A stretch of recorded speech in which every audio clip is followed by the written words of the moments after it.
can be Yeah, a that's plethora all I had. of That's words. all I had. Whatever gives you the specificity Come on. of the word. That's all I had. That's all I had. Is the predicate of the sentence. This week we talked about defining and locating the subject, verb, and predicate in the sentence. Just as a review, as we did yesterday, the subject is who or what is doing the verb in the sentence. And the easy way to find that subject of the sentence is to find out what the verb is. Once you find that verb, circle it, underline it, and trace it back to who or what is doing that verb. And then the predicate. We learned yesterday that the predicate begins where the verb phrase begins. So when you see that verb, the verb and the specificity about that verb. All right. His hair was black. So was would be my verb. The predicate begins at the was because was is a to be verb. We talked about that yesterday. And that to be verb and the specificity of his hair was black, was black is my predicate. So my subject would be whose hair was being black. Whose hair was being black in the sentence? His hair was black. His is the subject. Okay? So this is how it looks. I'm going to just put it right here, just a little, for my visual learners. His hair was black. So my verb is here. Was is my verb. Okay? So who hair was black? My subject is his. His hair was black. And then my predicate is right here. All right, I'm gonna put a P for predicate. That's my SVP. Okay, that's just a little review. Okay, let me grab something to wipe the board off. I'll be right back. All right, I'm right back. Now, I'm just erasing in between the lines. I want to show you all a game that you can play, several games that you can play, or structured activities that you can use to give everybody a shot at identifying the subject, verb, predicate in the sentence. For one, for my teachers, my educators, facilitators at home, summer camp, after school programs, any kind of program, you can create a Kahoot. Create your own sentences. You can Google some sentences, create your own sentences, make sure they have a subject, verb, predicate, have an answer key, plug that answer key in those sentences into Kahoot. There's a free subscription, I think, on a 30-day trial with Kahoot, Kahoot.com. And you can facilitate that game using some Chromebooks, some laptops, on your phones. It may be a good exercise for the adults too on game night. Okay, you can also, if you don't want to use cell phones, you can go a little traditional with a little old school with it, and you can give everybody an index card. Preferably, if you got whiteboards around, the Dollar Tree has whiteboards. They used to be for $1, so it should be $1.25 tree. But $1.25 tree has whiteboards for $1. You can have everybody invest $1.25 on game night. You add tax $1.50 on game night. And for however many people you have, you need to divide that team evenly into 3 groups. One group will start off as the S team, the next group will be the V team, and the next group will be the P team. Let's make an inference. An inference is an educative guess. When you make an inference, you take the context clues that you have, the clues that you have. We got SVP as our clues right now. I'm going to say that again. We have SVP as our clues right now. Based upon the information that you get on something, you make an educative guess about it. You take knowledge that you know priorly, and then you take the knowledge that you gain, and then you make a guess on it. It's like a hypothesis is in science. So making an inference on SVP and looking at what I talked about on Monday and Tuesday, the SVP team stand for subject. Can anybody guess what the V is for?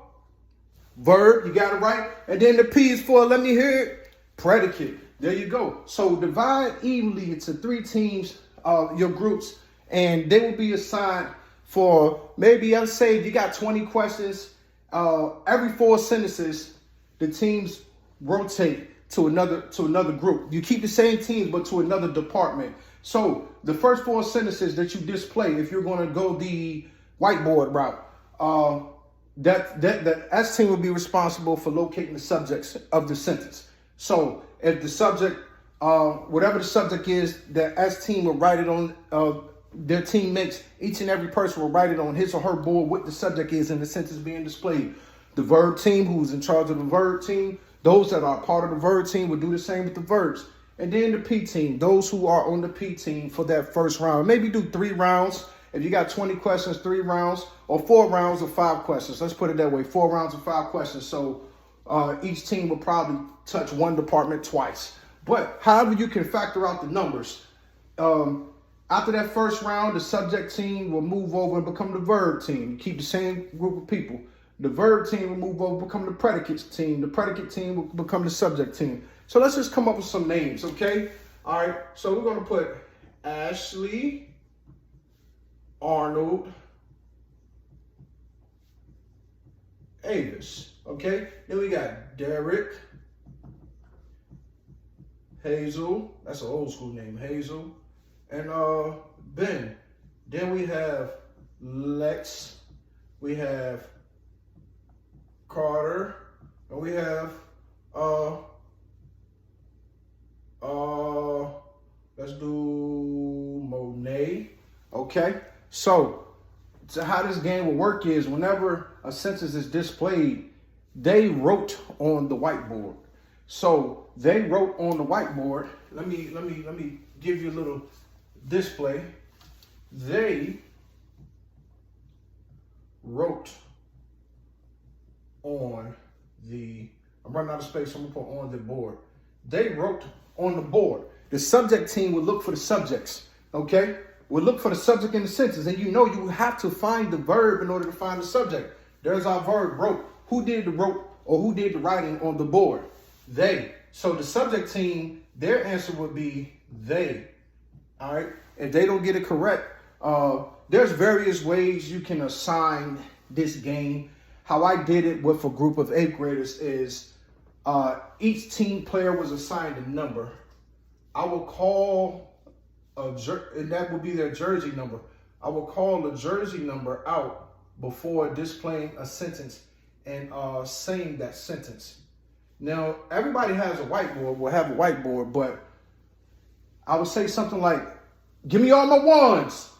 And then I would say the sentence they wrote on the board. I would display it and say they wrote on the board. All the ones' job is responsible for whatever department they're in. So for S team, Ashley better have they. She shall have they as her subject on her whiteboard. Her teammates' whiteboards are for them to write down the sentence and put what they think the subject is, and they may confer with one another about it. When you confer, you converse about it, okay, about what the answer may be. All right. The V team, if I call ones, Derek would be responsible for locating the verb. His team is also responsible, but we're looking as the end, as a conclusion to when I need answers displayed for Derek's board to have the verb. What's our verb, y'all? Right here. What's our verb? Wrote. Okay. And over to the predicate. Remember the predicate, we got Lex for jersey number 1 for team P. P is responsible for the predicates. All right, for locating that predicate. So everybody is their own private investigator with these sentences. They're identifying the subject, verb, and predicate as a team, but they need to make sure whatever jersey number called, it's like calling the play in the sport. Ashley's supposed to get the chance to take the shot for the subject. Derek's supposed to get the chance to take the shot for the verb. Over here, Lex. So on Lex's board, she needs to have that predicate. We got the verb phrase beginning right here. And then we have the specificity about the verb coming right after it, okay? Which is wrote on the board. Wrote on the board should be on Lex's board. So as I conclude this video, you can look for, you can create or look for things in Kahoot to practice with subject, verb, predicate. You can do what I did, have a team game structure, remix what I have. You can go to IXL.com. IXL.com is a good website for different practices and various subjects. Check it out. You might need a subscription for that. And then you can just practice writing. Practice writing sentences on a given subject, given topic, some short time writing, and have yourself or your family members or your students or wherever you're going to utilize subject, verb, predicate. Just practice writing sentences together, critiquing one another's, have some peer editing going on, things like that, and a little discussion about it. But that's how we can take subject, verb, predicate to another level. You all identify, define it, identify it, give it a little game to see we understand, and maybe a little quiz afterwards. But that's all on subject, verb, predicate this week. Matter of fact, not this week. Yeah, this week. But I will begin talking about essay writing. I'm going to start that as early as tomorrow on Thursday. I'm going to talk more about it on Friday. Then next week, Monday, Tuesday, Wednesday, we're going to talk about introducing an essay, the thesis statement, your body paragraphs. All right, so your introduction and thesis is 1 paragraph. Your 3 body paragraphs and the conclusion. So I'm wrapping up SVP, and that stands for today, subject, verb, predicate. That's our acronym for subject, verb, predicate. And then beginning tomorrow, I'll be talking about writing an essay. Thank you for hanging in for 10 minutes with me. I am Mr. W, known in the area as Fred Lee, or I am Fred Lee, formerly known as Mr. W. This is what God has blessed me to do, and I hope that it's blessing you too. Keep it there.